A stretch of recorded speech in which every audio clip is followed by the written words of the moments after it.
Ladies and gentlemen, on behalf of the Brook, is it PSO or PTO? PTO, okay. And the League of Women Voters, welcome to a candidates forum for 3 seats on the Board of Education. Before we started, I had the candidates draw numbers to determine who would make their opening statement first, and we did the same thing for closing statements. They have up to 2 minutes to make their opening statement. So at 1.5 minutes, there will be 30 seconds left, which will be indicated by the card that Sarah is holding up in the front. And then at time's up, there's a stop. And just complete your sentence, and we'll go on to the next person. I do want to mention that the League of Women Voters is a nonpartisan political organization looking to educate the voters on issues and candidates. We neither support nor oppose candidates or political parties.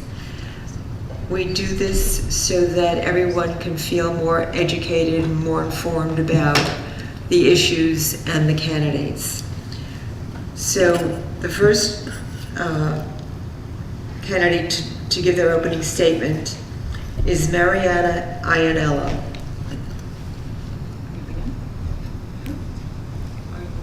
Yes. Okay. Good evening. I would like to thank the League of Women Voters and the Franklin PTO for hosting tonight's Meet the Candidate Night. My name is Mariana Iannello, and I have been a resident of Saddlebrook for 20 years. I am married with 1 child in the school district and 1 alumna. I graduated from Montclair State University with a Bachelor of Science and a minor in psychology.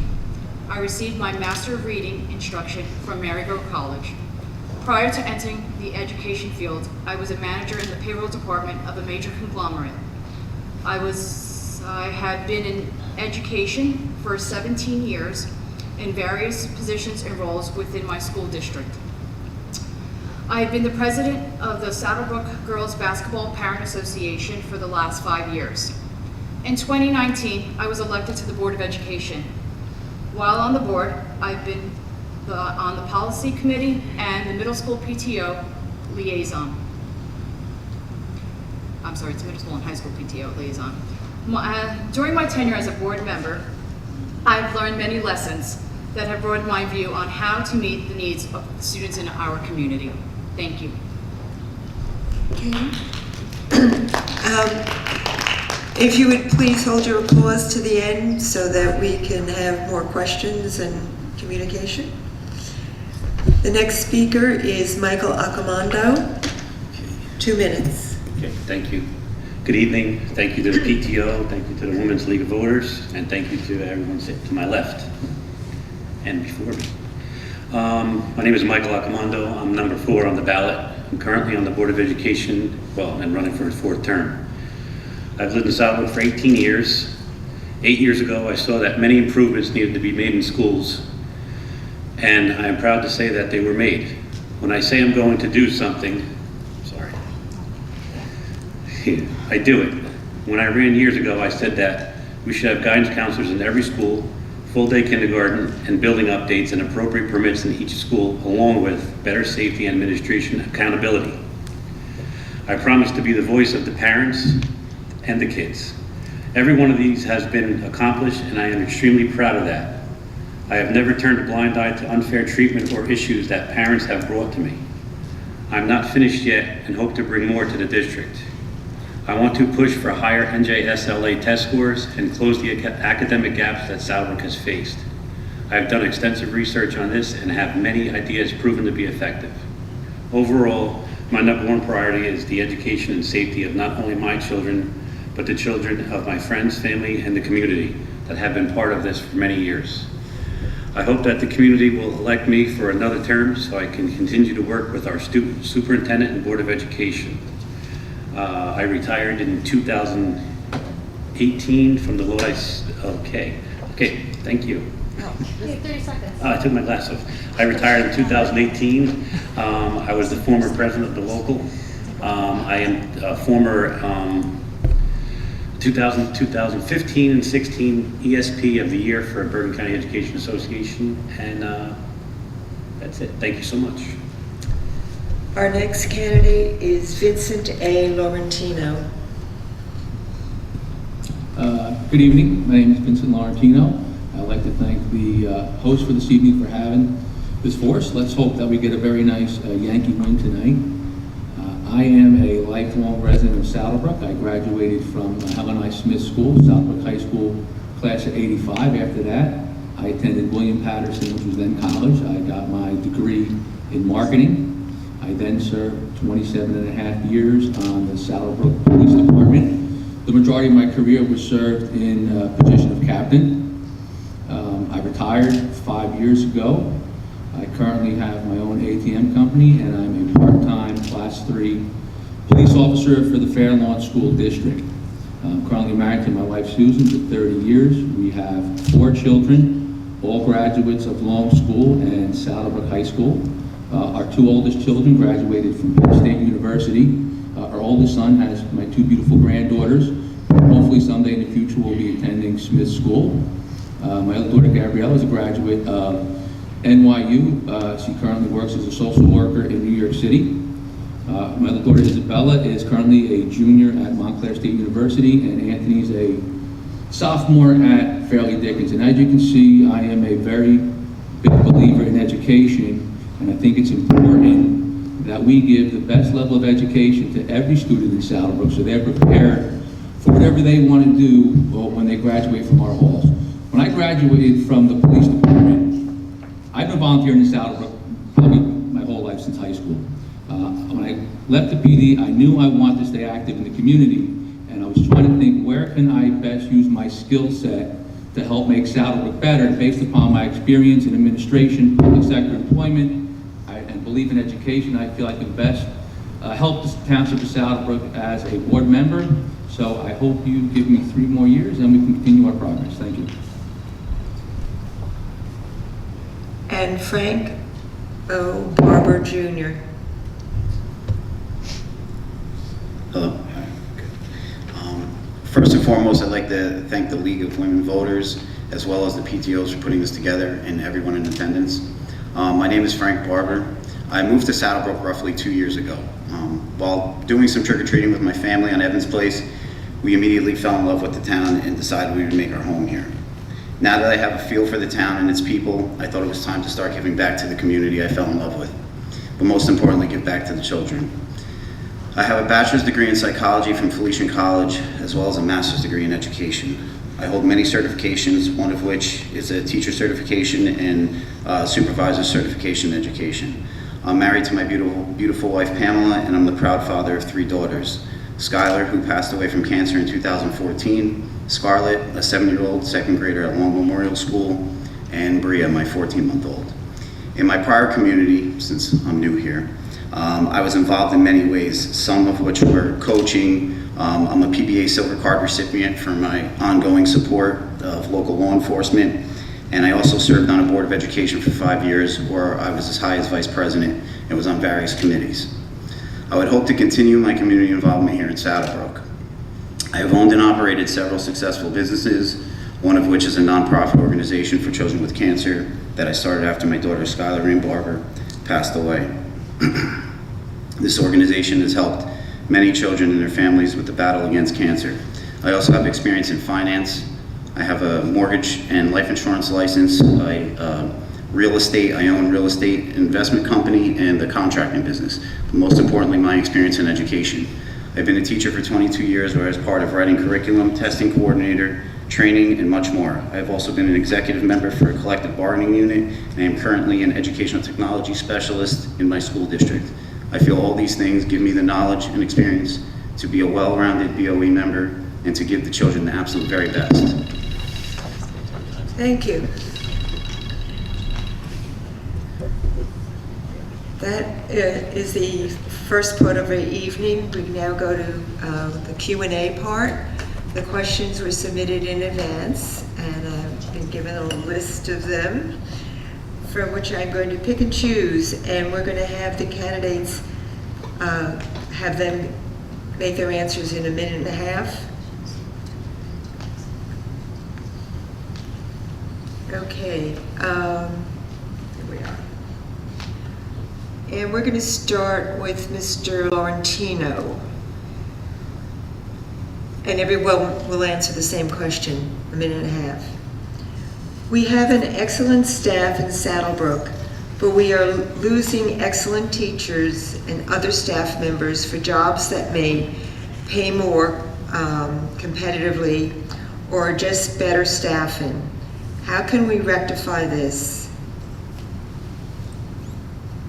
You know, that's an absolute great opening question, because that is an issue we have here in Saddlebrook. Unfortunately, our pay scale is a little bit lower than last, and I fully understand why some teachers leave. I know we've lost some great ones last year.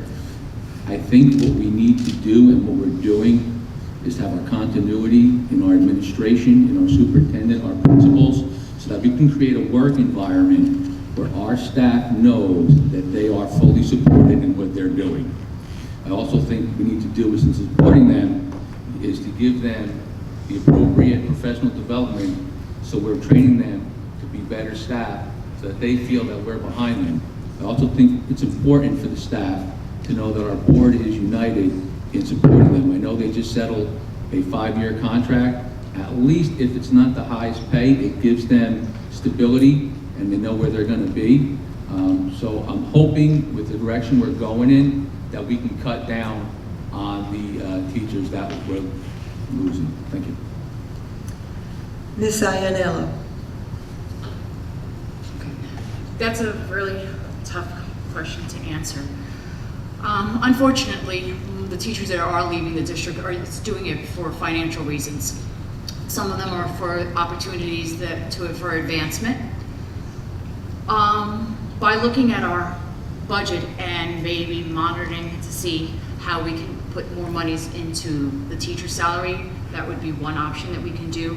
Another one is to provide them with a positive work environment and support them in the programs and initiatives that we do here. So with the professional development that we've since implemented more so, I would say, in the last 2 years, I feel that they have a better feel of wanting to stay with us, but I think ultimately, most of the ones that have left, it's for financial reasons. And that's really a tough battle that we will face with the monies that we have.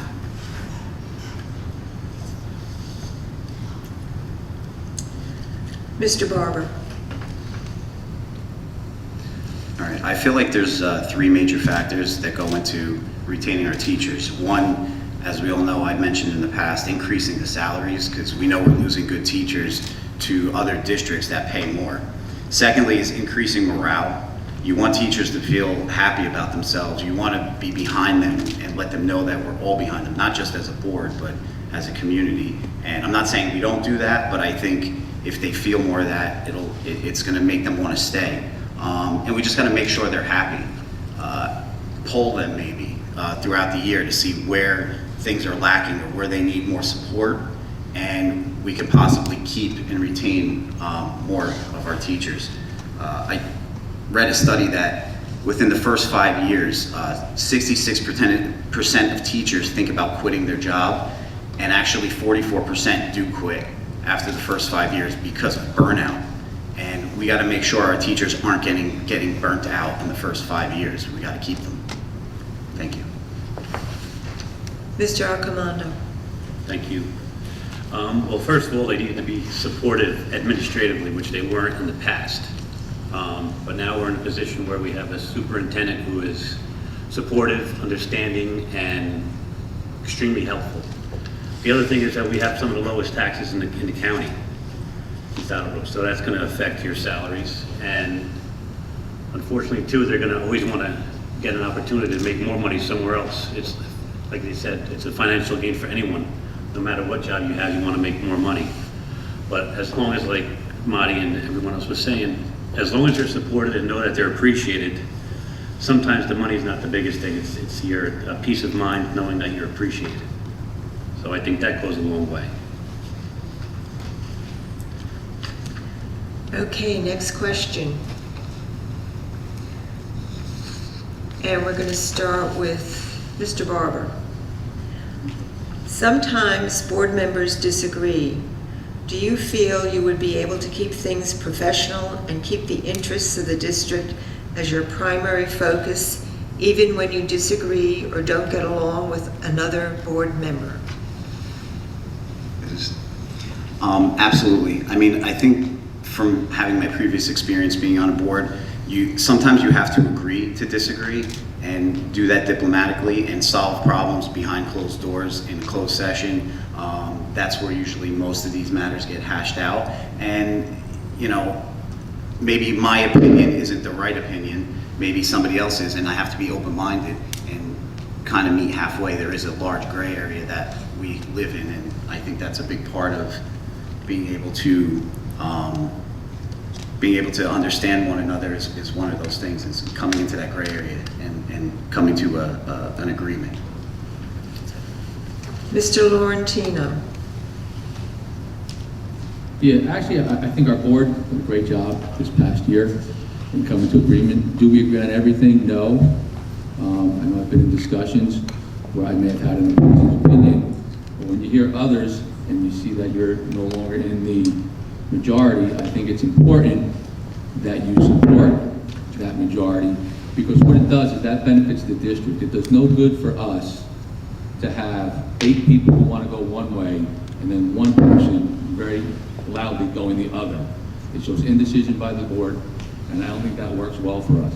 I think on my experience, I was the captain of the PD in the detective bureau, and I was the boss, but there were a lot of times when we sit down to discuss a case, and you have to take the input from the other people, and there may be ideas that are better than yours out there, and you have to be able to bend in order to move forward. So I think I was able to take that over to the board. And like I said, I think recently we've been doing a real good job of understanding that although we don't always agree, we must come to some type of consensus to move the district forward, and hopefully we can continue to do that in the future, because I think in the past when you've seen when the board hasn't been together, it's been very detrimental. I'm hoping, and I think that we're past that now, and really because for our superintendent, she's more likely to stay. So I'm hoping that we are doing a good job and we can keep going forward. Mr. Raccomando. Sure, I absolutely agree with that. With your question, people I may disagree, or others may disagree with their opinion, but everyone has their own opinion. And if you have a disagreement about it, you, like you said, you discuss it in closed session, and you find a happy medium. In the past, if you had an opinion, like Vinny said, but now this board has been extremely transparent, and it's been fun. It's been a lot of fun. In the past, you couldn't do that. So yeah, if you have an opinion, you're entitled to your opinion, but so is everyone else. So, but yeah, I would agree with that. Ms. Ianello. I would also agree that I think collectively as a board, we have been respectful of one another and we listen to each other. To have that open dialogue and respect the person who's giving their point of view is very important. On the other side of that is discussing when they have an alternate view of yours, I'd like to ask why. You know, what is your thought process in it? So when I understand your view, it enables me to understand that maybe I didn't see something or understand something where I could maybe change my decision. We need to keep the students as the main focus, and I think we as a board currently do that. We always think of the students first. Our next question, and we're going to start with Mr. Raccomando. Where do you feel the district is lacking, and what would you do to help fix the situation?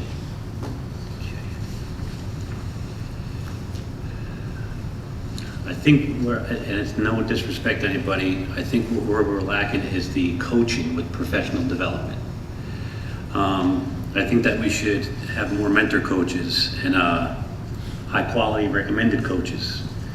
Those that work with teachers to see where improvement is needed,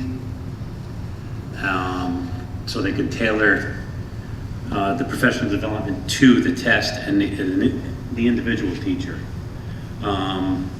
We should have more like student-based learning, more block scheduling, because we have more time with ELA and math. And I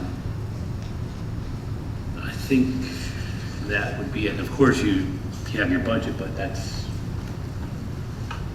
is what it is, unfortunately. But I think we should work more with the professional development to get the kids, the administration, and teachers on board to teach for the test. Mr. Barber?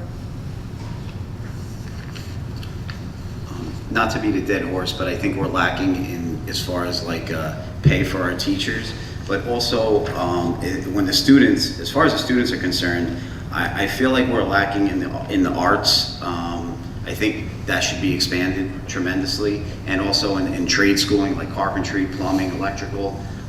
We should be trying to get all our students on a career path before they leave high school, whether it be college or the trades or in the arts. So I think that's the biggest areas, and I think that's all over the country, just not in Saddlebrook, to be honest. We've gone away from trades and arts because of budget constraints and things like that. So I think we got to try and get back on that track so we don't lose some of these students. You know, college isn't for everybody, and we know that. That's it. Ms. Ianello? Can you repeat that question again? What do you feel this district is lacking, and what would you do to help fix this situation? Well, I think there's a few things that we can do. One is expanding the high school programs to be more diverse and competitive. I do believe that alternate career paths are important and should be included. I think we can expand our Option 2 program. I think that we've done a lot of good things. So we've included the aviation program. We have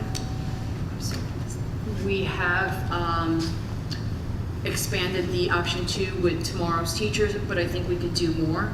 I also think our technology can be expanded. I think coding classes should be part of our coursework here in those types of programs.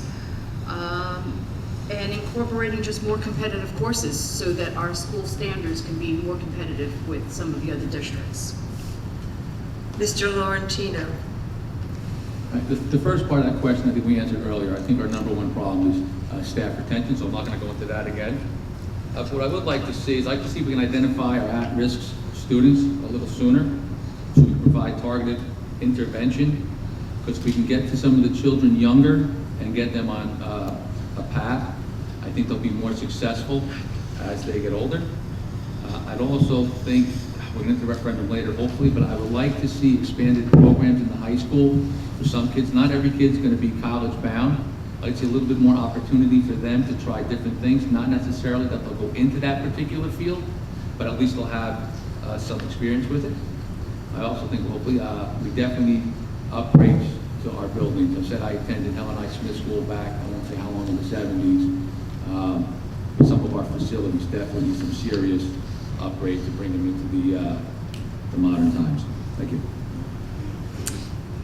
Next question, Ms. Ianello will answer first. What are your thoughts on the current and the proposed budget for the Saddlebrook School District?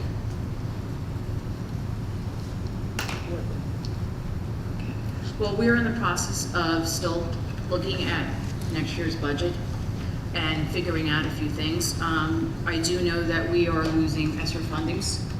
So to allocate the money so that we can keep our current programs and expand them is something that's going to be a challenge for us. I do think we'll be able to do it, but we will have to monitor exactly where we're spending the money and where we're putting it. You end so quickly, I'm not ready to find the next speaker. Should I go on some more? We'll go to Mr. Accomando. Sure. Like Ms. Ianello was saying, we're going to be losing some programming and unfortunately probably some teachers because of the ESSER funding.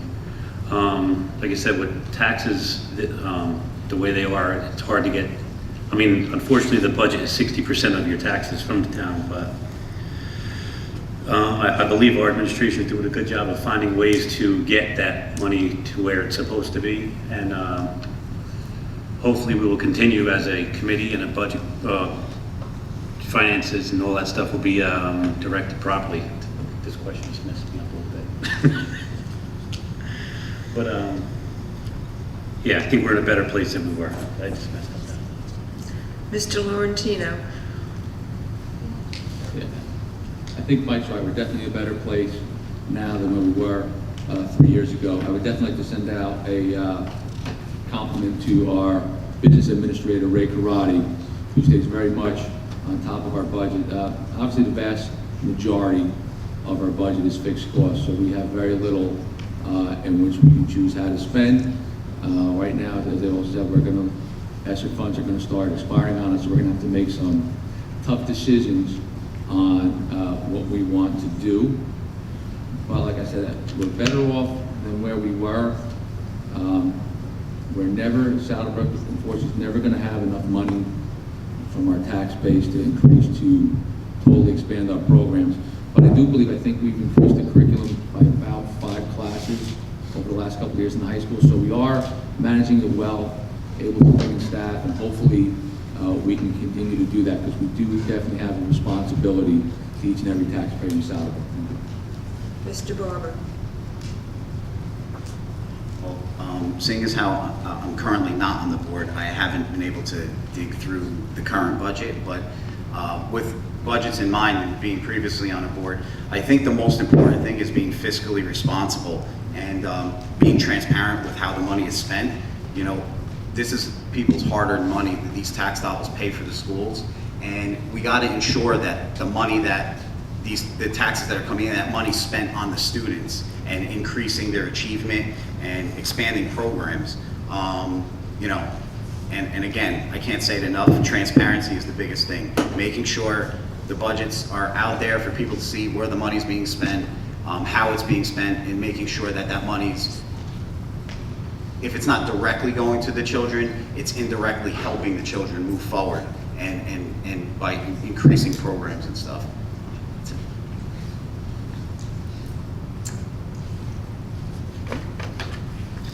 Next question.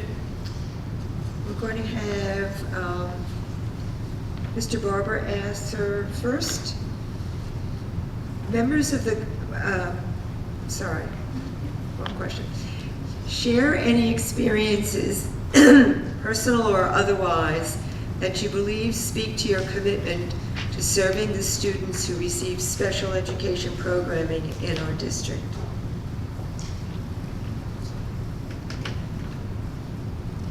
All right, well, as everybody knows, and I said, I've been a teacher for 22 years, and I've been around special education students and teachers, and it seems like the one area that always seems to be forgotten is special education. A lot of those children do fall through the cracks, and it's a shame because I've seen it time and time again. So in my own experience, I've seen that, and I think we need to start to increase that department, especially after COVID. We have more children that are suffering from, you know, I don't want to say psychological issues, but it affected them tremendously. I've seen it since we've been back to school, and we really need to focus on those children in those areas and increase, I think, funding to that area as well. Ms. Iannello. Not a special ed teacher, so I don't work directly with the students. However, being a basic skills instructor, I do work with children who are approaching or who are struggling and they find language arts or math challenging. So I could see where they will need the special attention, as well as being a 504 coordinator. Since the pandemic, there has been a rise in, at least in our district, and I know in my own district, with more students who have needed the 504s, and there have been more students who have been identified as needing a special education plan. Mr. Accomando? Unless you're not finished. I wasn't finished, but. Oh, no, then you I took the still have time. Okay, so, working with these populations, you see that they do need the special attention, and it's a very rewarding experience to be working with them, and that they need our attention. Mr. Accomando? Okay, thank you. First, you got to find the proper channels to help each individual child. Unfortunately, the pandemic did hurt a lot of kids, especially those with special needs. They probably regressed more than anybody. So you just got to focus on what they need and provide that.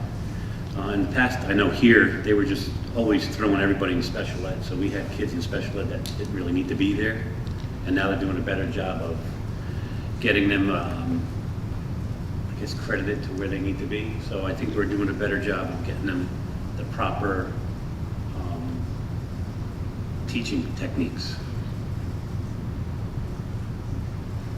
Mr. Laurentino? I do not have any personal experience with special education. When I joined the Board of Education 3 years ago, in the very beginning I sat down with Dr. Eisenhower and the previous superintendent for them to explain to me where we were with special education and where we need to be and where we need to go. I do believe over the last 3 years, we definitely improved our special education program. And I think one of the keys with that was we had a plan. The people who were in charge knew where we were, knew as many students were in it, knew what we needed to do to bring students out of special education and into the mainstream. That's why I think it's important that if we can keep some of the continuity we have at the top, they can continue the plan that they're doing. I know it was very difficult during COVID because virtual instruction was really not the way to go for special education, but now that we're coming out of that, hope we can continue to keep going forward. And really, I'm proud of what we're doing in Southern here with our special education programs.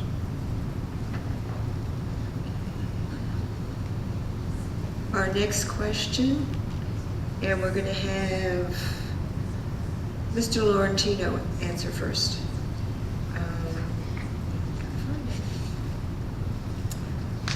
Members of the public may make comments you don't like or criticize you during public session board meetings.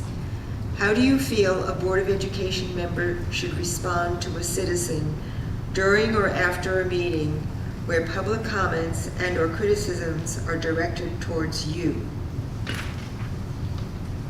Well, let me tell you, you serve a long time in the police department, you want people blasting you the whole time and criticizing you, you will get it all the time. So for me, it's not a problem. I think if somebody does that, you take everybody, you answer them with respect, you answer them calmly. You actually have to listen through the anger to see, do they have a legitimate issue that we need to address? I really don't recall any particular incidents of anybody yelling at us at a particular board meeting, unless somebody else does, where we answered inappropriately. I don't think any board members in my years here have done something like that. You know, sometimes you sit up at the board and you hear people speak and you know what they're saying at the podium is just incorrect information. But they have the right to speak, and I think if you want to correct them, you do it in a polite, professional way. We are representatives of this school district, and I don't think it'd be appropriate, and hopefully none of us do, would be to get out of hand and reply to somebody in somewhat of a negative manner. Like I said, I've had people really yell at me in the past, and you just learn. I always say, it's an elevator, stay at the first floor. Stay there, they can go to second floor, 10th floor, 50th floor, stay calm. If you stay calm, eventually they're gonna come back down to a calm level. Thank you. Mr. Accomando? Well, the first thing I would do is punch you right in the nose. Nah, I'm just kidding. I wouldn't do that. First, well, like you said, you have to maintain composure. You have to have a thick skin. There's people out there who are going to have an opinion. So you know what? Just like we do. Sometimes we may not say what they want to hear, and they might not say what we want to hear. But you have to maintain composure and remember that you're a representative of the community. It's easy to get heated, very easy. But again, you gotta remember where you are, what you're doing, what you're here for. It's not about getting into a scuffle, or it's about the kids. You know, at the end of the day, it's what it's all about. Mr. Barber? I like this question. So there's a fine line, I believe, and I'm being honest here. If people are coming up and asking about board-related matters, that's one thing, and you definitely should respect all that, no matter what. If somebody has something to say where they attack you personally, I think then you have to turn to your security to ask them to be removed. Being on the board in Garfield, I've had situations where I've been attacked. I would say when it's board-related, no problem, but I've been attacked personally as well, and I've always handled myself with dignity and respect, and I think, you know, at that point, you have to have those people removed. That's my honest opinion. Sorry. Go ahead, please. You have 30 seconds, I'm sorry. Premature. You want me to talk about something? No. That's it, that's all. Thank you. Ms. Iannello? Okay. I believe we shouldn't respond. The public has the right to come to us and say their piece. They come to us, they're upset at times, and whatever they are feeling, this is the forum for them to speak to us. I don't think I would agree with Mr. Laurentino. I haven't seen anything where it's been in a disrespectful manner towards a person on the board here. You do have to have a bit of a thick skin, but it's the community's entitled to come and speak their piece and say what they would like. We need to be respectful of that. We need to respect that they have something negative to say and not respond back. It's not appropriate for us to start an argument back and forth. That's not the role of a board member. Next question, Mr. Accomando is going to answer first.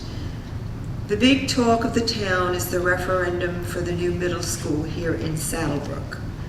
And if you want to give them 2 minutes for this question, because it apparently to me seems like, you know, it's top of mind.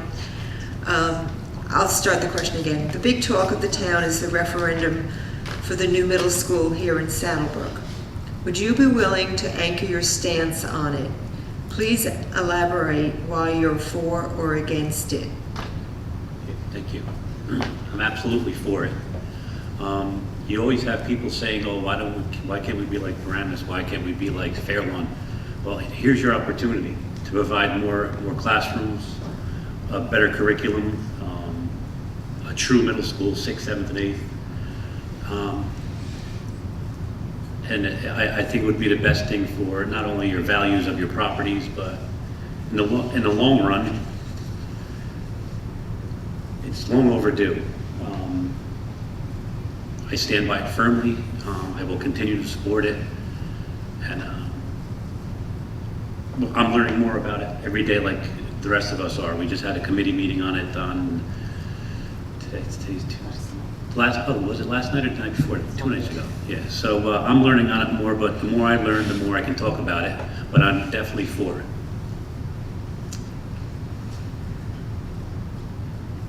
Mr. Laurentino. I am 100% for the referendum. 2 minutes is nowhere near long enough to go over this, so I'll try and do as best I can.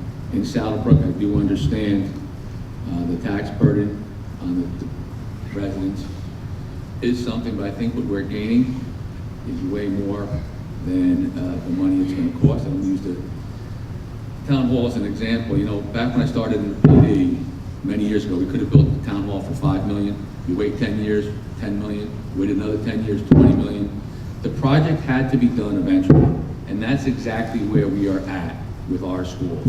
This project needs to be done. It is not a want. If we truly want to move forward and have our students be competitive with other students across the county and the state, then we most certainly need the best facilities. It does relate to improving the education. And it is a trickle down, because when you build the middle school, we're taking the 6th grade out of the grammar schools. So now, with all the state mandates in terms of occupational therapy, speech therapy, we will now have the room in those schools to properly teach those students. We should not be having kids in hallways like we do now, totally inappropriate. If we also build a middle school, now we're taking the 7th and 8th grade out of the high school. You know, we all talk about how we want to expand programs, how we want to expand trades. We don't have the room. And if we don't do this, we're never going to be able to do it.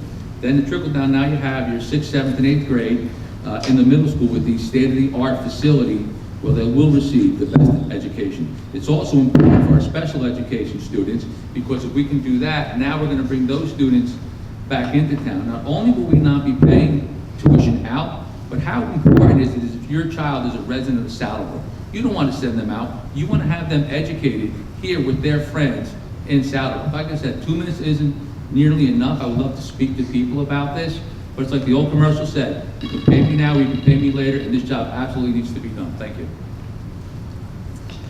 Ms. Iannello. Okay. I'm also in agreement with Mr. Laurentino and Mr. Accomando. I do believe that we need the referendum. Studies have shown students in 6th, 7th, and 8th graders should be grouped together. They need more movement in this particular age group. They also have social, emotional, developmental needs that are very challenging. And if you were to compare a 6th grader with like a 3rd grader in the elementary school, it's vastly different. Their needs are different. So along with that, we would like to take the students out of there. We would have more room for, as Mr. Laurentino talked about, being able to give the special speech, OT, those particular teachers, rooms where they can meet with their students in privacy. We'd be able to expand our programs at the high school. We would have more room. The middle school would be able to utilize state-of-the-art labs. We could bring in more challenging curriculum for our high school kids. We could bring in alternate career paths. So in order to get those different types of programs in, we need the space for that. You know, at the present time, the high school is sharing some of the rooms. So there's some classes, for example, the aviation program that's sitting in the back of another classroom. That should have its own area. Another big factor is the struggling of scheduling. So in order to incorporate all of these classes, it's a big undertaking to do the scheduling. However, ultimately, it's the community's choice. So you get to vote on it. If you don't want it, we won't have it, although I think it would be a great asset to our district to have this referendum, as well as the income of our town. Mr. Barber.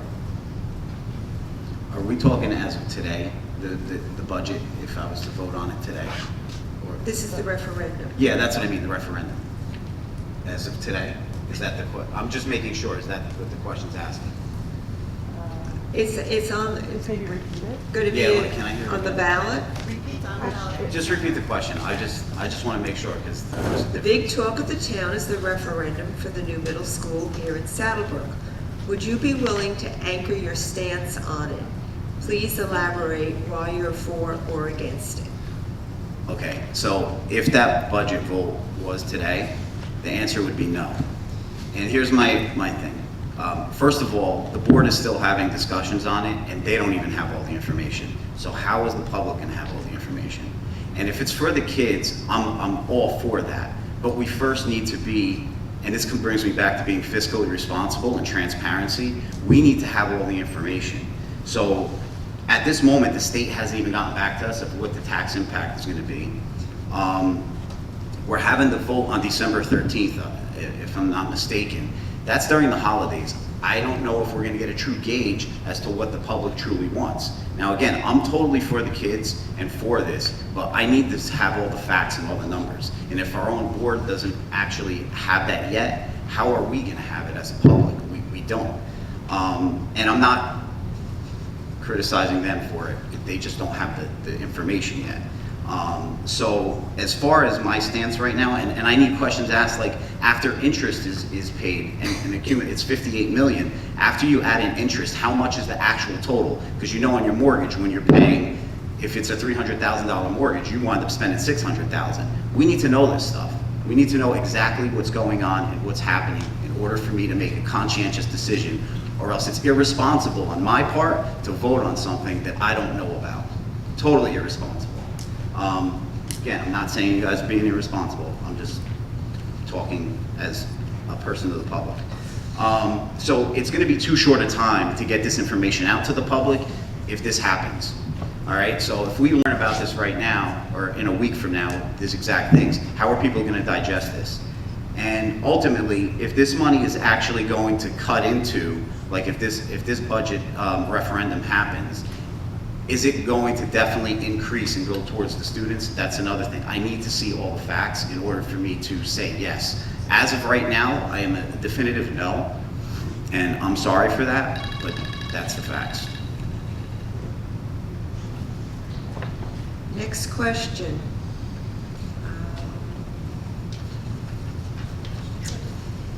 Let's go with Ms. Ianello to answer first. What's one thing the Saddlebrook Board of Ed is doing right? What's one positive change you would make? And we're sticking to a minute and a half now?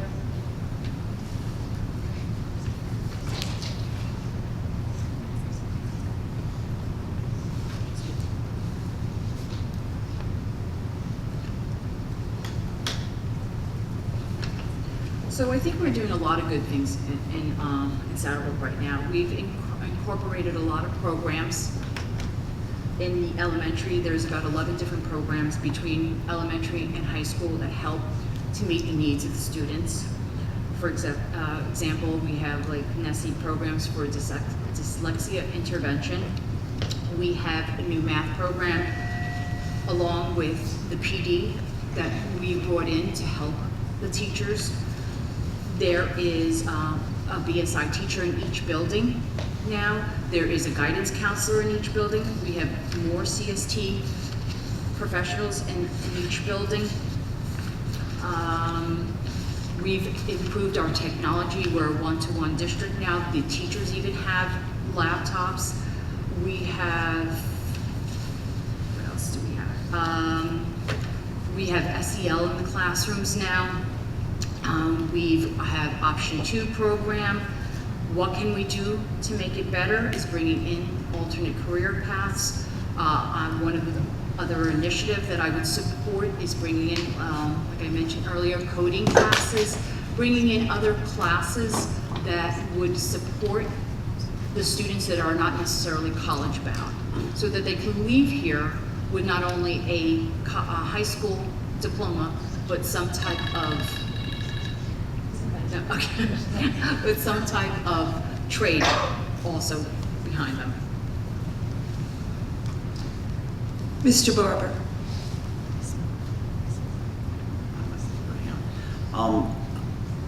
As a whole, I see, the board, to me, what I've seen, the board meetings that I've come to and watched, I feel like they do work very well together. I'm not gonna lie. They seem like they're for the children. And also, what I see at the schools, the things that are implemented, some of the hirings that have happened. My daughter goes to Long School, and the principal there is an absolute gem. And the superintendent, of course, is doing a great job, I feel like. So I think they're doing a lot of good things. As far as negative things, the main thing that I've seen, and again, it may not be no fault of the board or the superintendent, is Saddlebrook's has declined over the last few years as far as meeting certain standards in ELA and math. I'd like to see that improved. And also, like I said before, the teacher salaries, and not just teacher salaries, we have teachers' aides, custodians, all these people that make up running a school. We need to look out for them and make sure they're well paid so we retain them, because teacher retention and keeping consistency has a direct effect on student learning. There's been multiple studies done about that, and actually there was a study in New York, they did 850, I believe it was 850,000 students or something, and they were significantly lower in ELA and math when there was turnover. Mr. Accomando. Okay, I think compared to where we were 3 years ago, I think we're in a better place, on a better road. And that's due to the new superintendent we have. I'm not here to blow smoke up, but she has showed compassion to our staff, our kids, the board. The morale is a heck of a lot better than it was. I was at all the back-to-school nights, and the next day I got several messages from parents saying that how happy they are with the administration. The teachers did a fine job, and they did. They represented this district perfectly, and I think right now we're on the right road to do the right things for our community. And I wouldn't rather be in any other place than right here, right now. So thank you to our teachers and our administration. They were in a horrible place a couple of years ago. They weren't appreciated. They were talked down to. They were not listened to, but now they are. So now I'm happy to represent that. Mr. Laurentino. Been a while. Can you repeat that question, please? If I can find it. If not, I can just go.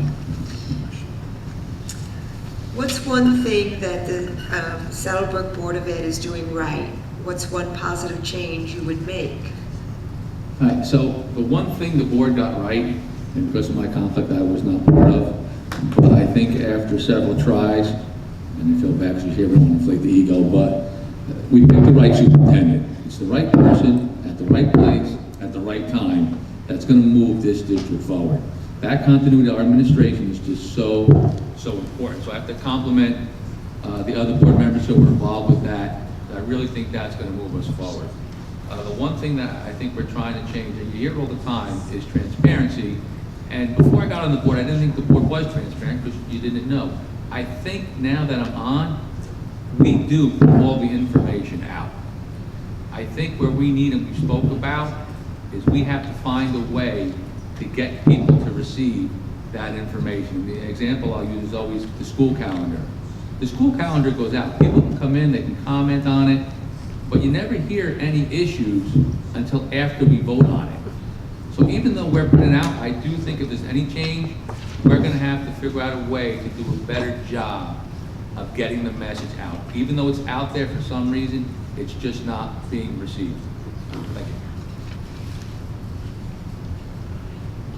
Next question, we're going to start with Mr. Barber. State test scores are extremely low. Instead of just saying they need to improve, what actual ideas do you have to improve those test scores? I kind of, this is a strong word, I kind of hate this question because a lot of schools are now teaching to the test and we're losing the feel of what education used to be.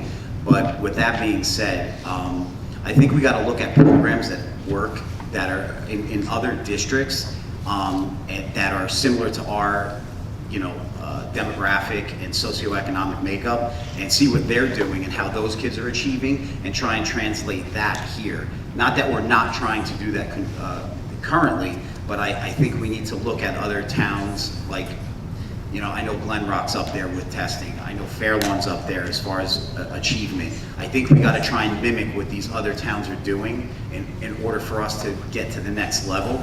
I mean, if I'm elected, my goal is to get this district back to at least I know Long School, I think was a blue ribbon school at one point, and I would love to see us excel to the next level and be in the top 50% instead of the bottom 50%. Ms. Ianello. As far as the test scores, we just had a presentation on them, and compared to the state, we didn't do that terribly this year. So we also have to remember, we just came back from the pandemic. So across the country, the numbers are much lower. So there was an article in the paper recently how the ACTs are the lowest that has been in years. So that has to be thought of or brought into mind when speaking about test scores. Do we need to improve them? Sure, absolutely. I think that's one of the major things that by bringing in that basic skills teacher into the schools, into each grade level that we've done so far, that's going to help them. So the role of that basic skill teacher is that they're going to come in and help those students that are at the approaching level to meet the expectations. Along with the PD, bringing in the programs that we had to teaching the teachers how to utilize the program is essential. So many times districts do bring in a new series and they say, here you go, and the teachers don't know what to do with it. So we're very lucky, I think, that Mrs. Violetti and the director of curriculum realizes that the teachers need this support, and they provide them with the professional development to gear their lessons to the students who need them. Mr. Laurentino. Well, I guess one of the things that stinks about going down the line is when the person in front of you and you're going in your head saying out your answers and they're hitting all the things you're going to talk about. It's like check, check, check. But yeah, our last board meeting, we had an extensive presentation about the test scores. And that was given by Mr. Bonus. And it seems like, first off, coming out of COVID, you almost have to toss test scores aside for now and then compare how we improve. But she did go over all our, I'm speaking too close, I'm sorry, I can hear the mic. She did go over our test scores, and to see that we did do fairly well compared to the rest of the state, why should we compare ourselves to anybody? Let's be the best that we can be.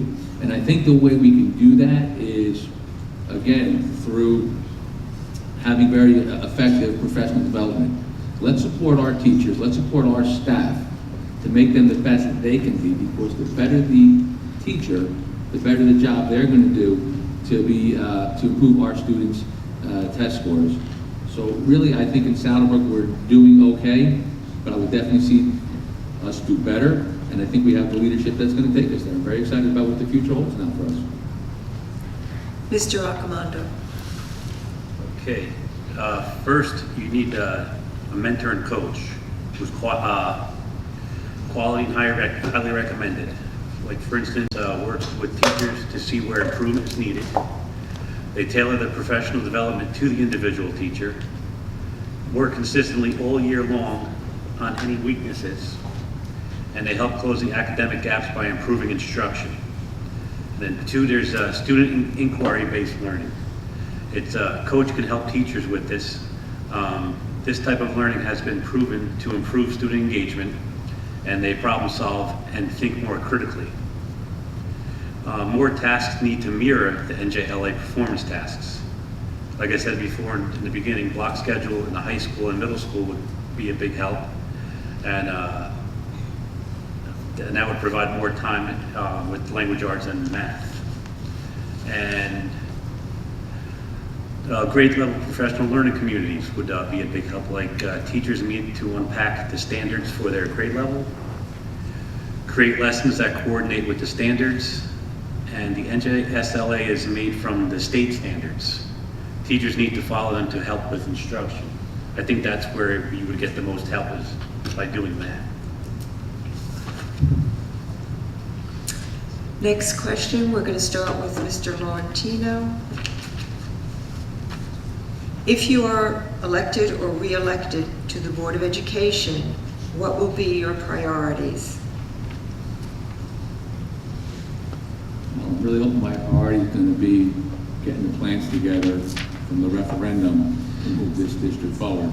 However, should the referendum not pass, then we need to start looking in a different direction. I think then we really have to sit down with our superintendent, our director of curriculum, our administrative staff, to figure out how we can best utilize our space, to figure out how we can bring more programs into Saddlebrook, how we best can serve all of our special education students. I think without it, it's definitely going to be a challenge. We have the people in place to do it. We have to somehow manage and get the space that we have so that we can maximize it. I know that will be very difficult and unfortunate, but I'm sure that we can manage it. I think we also have to then take a good look hard at our budget, to stay physically responsible, to see how we can squeeze as much money out of it so that we can bring more to all our students. And I love seeing how we expanded curriculum over the last several years, and I'd really, really love to consider to expand that so that our students do get offered more so that we can be competitive with a lot of the other schools. You know, sometimes students leave Saddlebrook, and I don't blame them, because when you go somewhere else, they do just offer a bigger curriculum. You don't think you can criticize people for that. You know, you want the most for your child. I would really love for people to say, hey, I can get a great education in Saddlebrook because here's all the programs that they do offer, and they have an excellent staff that can present those programs. Mr. Barber. So if elected, one of the first things that I would like to do is make sure we retain administration, teachers, and any other staff, teachers' aides. Secondly, if the referendum is voted down, I would like to find a way to efficiently and maybe get these things done at less of a cost to the taxpayer. Maybe we find grant writers. I don't believe there's a grant writer for the school district, and I think it'd be nice to have one of those come in and find alternates to subsidizing this project. Maybe work something out with the town council as well. I know in Garfield we worked pretty tightly with the council, and I think we can find other ways to actually lessen the burden of the tax implications. Last but not least, expand the trades and the arts for the students. Again, everything that I'm going to do is going to and vote for is going to be based on the best interest of the students and what's going to further their education. I have young children that are going to be coming through the school system, and I'm going to look out for your children the same way I'm going to look out for my children. So those are the biggest things that I think that I'm going to try and implement and do, is make sure that they get the best quality education. Mr. Accomando. Sure. Well, in a nutshell, I'm going to continue to be me. I'm going to be that ear that you need to listen to. I'm going to be that person that's been honest and transparent with you from the beginning. I'm going to continue to be the advocate for the people, and I will continue to provide you the opportunity to speak to the proper people with the proper chain of command. I will never answer a question that I have no knowledge of or pretend to have. And I will continue to support our superintendent and the BA, because I believe that we're finally on the right track to be where we need to be academically and sports-wise. Right, Mr. Idell? And like I said, I'll just continue to be here. I want to continue to be here for the community that has supported me for so many years. Thank you. Ms. Iannello. So I would like to continue to support the staff and the administration.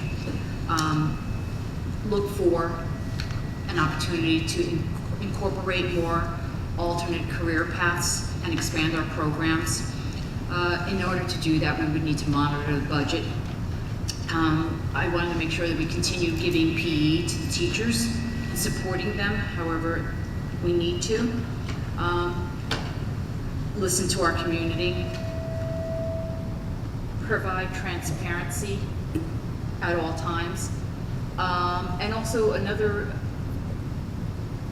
thing I would like to do is, while we're monitoring the budget, is looking to see in our special education department, if we're able to expand our programs here, we wouldn't have to send out students.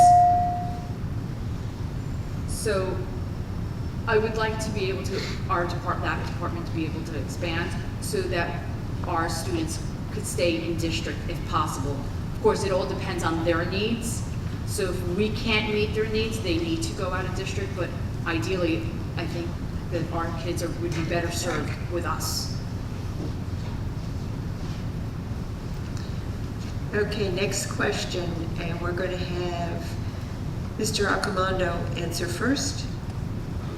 Do you support bringing back or adding more non-academic classes such as home economics, cooking, industrial arts?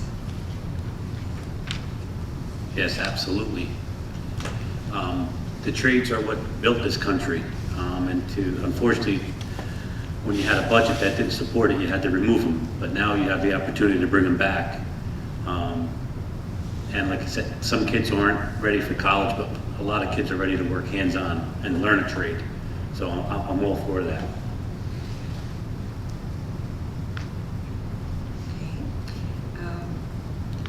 Mr. Barber. As you guys already know, I'm absolutely for that. I think all those types of things, the trades, the arts, the cooking classes, home ec, I mean, all those things, those experiences in school help you develop as a functioning person in society. So I think we went away from that, and I would love to see us go back to that. Not just here, I'm saying all over the country. And, you know, listen, I love to cook, you know, most people do, and you need basically people to fix your car, you need plumbers, you need electricians. Without them, we're in trouble, you know. So I really think if we put that back into the schools, our children will get a sense of maybe they like this and take that career path right out of high school, and chances are they'll be making more money than our teachers. That's it. Thank you. Mr. Laurentino. You know, I find this question extremely frustrating because I'm 100% would love to bring some of these classes back. I think back to when I was in high school and the experience I had from my cooking class. But my 3 years on the board, we talk about it. But honestly, I hate to go back to the referendum. If it doesn't pass, I just don't see, and I gotta be a realist, on how we'll be able to bring a lot of these classes, if any, back into the district. And of course, that referendum, if we can do that, we can get a lot of that back into our district. I said it previously. Even if we bring some of the trades back, not that a student's necessarily going to go into that field, but at least they'll have experience in things they want to do. You know, I think they have what they call keyboarding. Back when I was in high school, we had typing. It turns out I'm a phenomenal typist. You know how much time I saved over my life and all the reports I wrote with typing compared to watching the guys type with one finger? There's just so many great things that we can do, but it's just so frustrating sitting here 3 years on the board and we talk about it. And even if we want to do it, the aviation is in the back of a classroom. Where are we going to start putting things out in the parking lot? So yeah, I would love to get a lot of this back, especially I'm real big on financial literacy. You know, it's amazing how many kids with just electronics that they don't know how to really, balance a checkbook, but really how to keep track of their money, how interest rates work, how compound interest works. I mean, just so many important things that are real life skills. And yeah, I would love to get that stuff back. So I'm going to push that referendum. Folks, if we want to do it, let's get this space so we can start bringing this district forward. Ms. Ianello. I think I've made myself pretty clear that that's something that I very much support. And I agree with Mr. Laurentino. That was one of the things that I see on the board. And if, in order for us to do it, we do need the space. So the referendum would give us the opportunity. Could we bring in some programs? Yes. However, it would be limited because of the spacing that we have at the high school. So the referendum would give us that opportunity to bring in more of those alternative career paths. Not everybody is college bound, and I think that to give those students, even if they were college bound, the experience of the different types of workshop that we used to call back in my day would really make them a well-rounded individual. So it would be a great thing, and it would also hit all of our students, not just one particular group of students. Okay, we're going to go to our last question because they're starting to get a little bit redundant. And Ms. Ianello will answer first. As a board member, if you had to cut the budget, where would you look to make the cuts? Okay, that's a really tough question. I would have to see where that would be. The one thing I would not want to cut, that would be absolutely, I would have to absolutely have no monies, would be teachers. I would never want to cut teachers. So that being said, maybe some of the programs that don't have the highest success rate, or they only market a particular population within our school district. Maybe, you would have to really monitor that budget. So I, without seeing the whole budget in front of me and seeing what the actual monies are and where they're coming from, it's really hard to pinpoint. I could just tell you that what I've said, I would never want to cut teachers. Mr. Accomando. Okay. Well, the first thing, you don't want to cut anything, but if you had to, I would cut some of these stipends. That's where a lot of the money's going to, and I believe that we started to get rid of merit bonuses too, which is another thing that we should have cut a long time ago. But that being said, you don't want to cut, hopefully you don't have to cut anything, but if that's the case, like Ms. Ionella said, you see what's working and what isn't, but I would fight for it just to get rid of the stipends, to be quite honest with you. Mr. Barber. Well, since everybody's mentioning what they wouldn't cut, I definitely wouldn't cut anything that's going to affect the teachers' salaries or any money that comes into them. They're underpaid as it is, so I wouldn't cut stipends, but I would definitely, every good BA, as I know in Garfield, always leaves a little fat on the bone to find places to cut. And you can't just pick one place to cut. That's a very difficult thing to do. So what they normally do is they'll take different areas that don't affect the student's education, and those are the areas that I would cut. Anything that affects their education or them getting a program, I'm not cutting it. And I'm sorry, and the one thing that if we really had to, I mean, I guess you'd have to,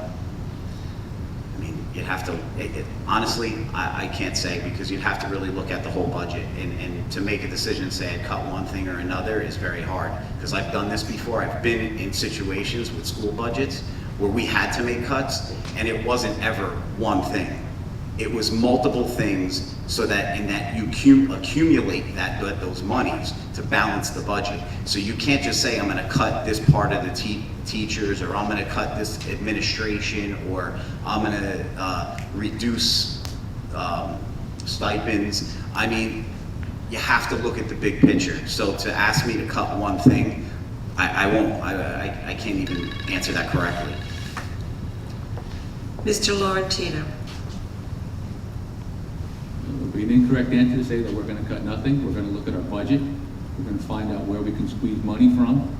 We're going to try and keep every program that we have. Right now, our budget is in pretty good shape. So I think it's a hypothetical question that we don't have to do. I wouldn't necessarily agree with cutting stipends. You start doing that, what you're doing is you're cutting programs. A lot of the extracurricular activities that we have, clubs, etc., are all run by a stipend position. However, if that's what needs to go, if we need to save money, I definitely would not want to do that. But like I said, I don't think we're in a situation now where we have to cut anything. And if we ever get to that point, well, then let's cross that bridge and address it. But right now, we're in good shape. We're good. We've finished the Q&A portion. We're going to closing statements, 2 minutes each.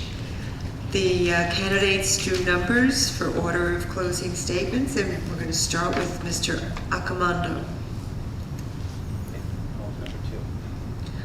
There was no number one drawn. Oh, okay, fair enough. Okay, again, my name is Michael Accomando. I'm number 4 on the ballot. The reason why I do this is because we have a community that's constantly giving back. And this is my chance to give back. Over the past couple of years, we've seen, unfortunately, kids being ill where the community came together and they've helped. And now this is our chance to help you. And I've proven myself over the last 9 years to show you that I'm committed, I care, I'm devoted to this, and I can lay my head on my pillow every night knowing that I've made decisions based on what's best for the kids, teachers, and the community. it's humbling to know how many people are out there that do support you. So I do thank you so much. It means the world, even if I do not get reelected. Just to know that there's people out there who have you in high regard, it's all that matters to me. But I do look forward to the election and to see what happens, and I wish everybody the best of luck. And thank you again for the past 9 years, and hopefully there's 3 more. Ms. Ianello. Okay. I would like to thank the community for coming out this evening. The Board of Education plays a critical role in creating our district's educational vision. We are a proud community that wants the best for our children. Since the pandemic, the scope of our students' needs has also expanded. In order to address their needs, I believe the board needs to have an open dialogue with the community and staff, provide support, carefully monitor our budget, and be transparent with our decisions in order to continue and expand programs in our district.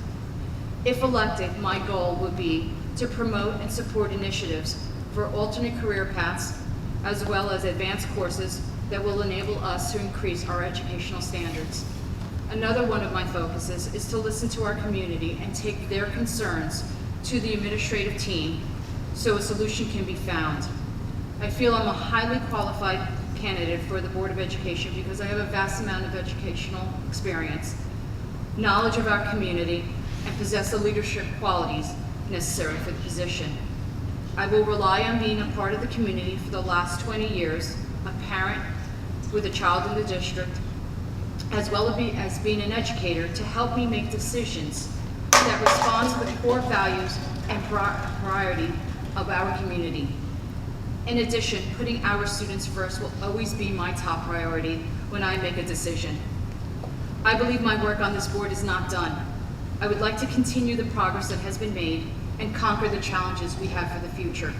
I hope I will be given the opportunity to be your voice. Please vote for me, column 1, on November 8th. Thank you. Mr. Barber.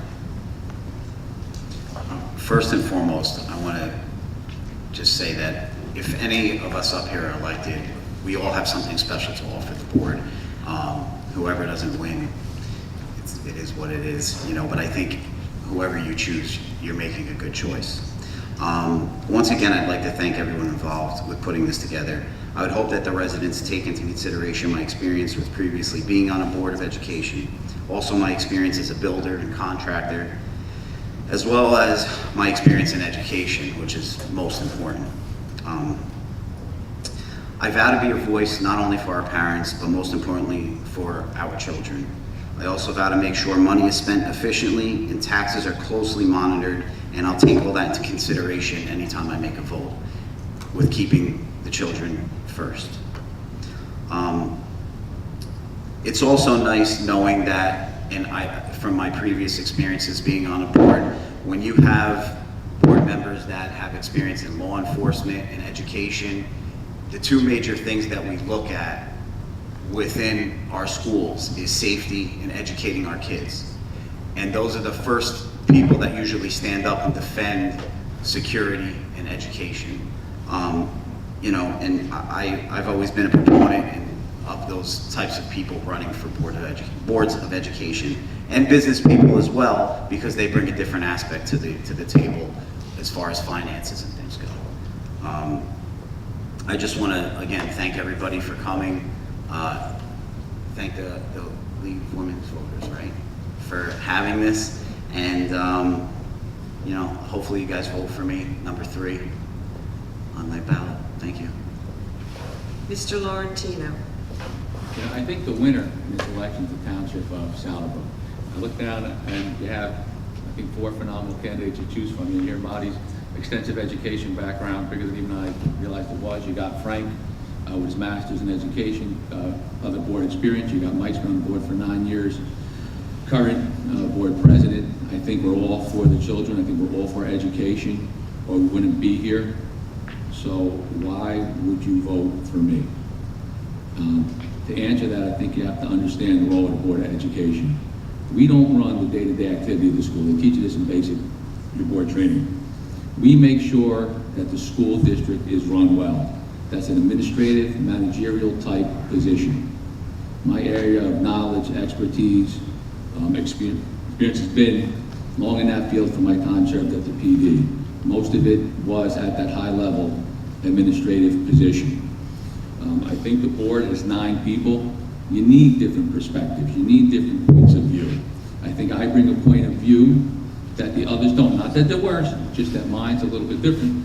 When I first got on the board, I asked the president, what's our long-range plan? What's our strategic plan? It's like, well, then we don't have one because we've had so many superintendents. It's like, how could we get to where we want to be if we don't know where we're going? Well, now, if you came to the last meeting, we have our strategic plan. We have a path of where we want to go. And I think that's a perspective I bring to the board. I really hope that on November you do vote for me. Column 2, I would love to help bring our district forward. I have always been a huge, huge supporter of education, and I think it would help everybody out if we do give them the best education, so when they leave the Saddlebrook High School, they can do whatever endeavor they want to do. And thank you for everybody for hosting this tonight, and thank you all for coming. Okay, before we give a round of applause to these very good candidates, I wanted to read something that was submitted. It's not a question, but it's a comment. You are asking the resident, and this is addressed to the candidates, you are asking the residents of Saddlebrook to have confidence in you and your abilities to make our school district the best that it can be. Please take this responsibility seriously, and thank you. And I want to say, again, thank you for participating in the candidate forum. Leaves it up to the residents who have to make up their minds. And now we can give them a round of applause. A reminder that if you haven't already voted, there are 3 ways to vote. If you have your vote by mail ballot, you can use that to put it in a drop box or mail it back or turn it in at the county administration building. You can vote early from October 29th to November 6th, 10 to 6 most days, or you can vote at your polling place on election day. But don't forget to vote.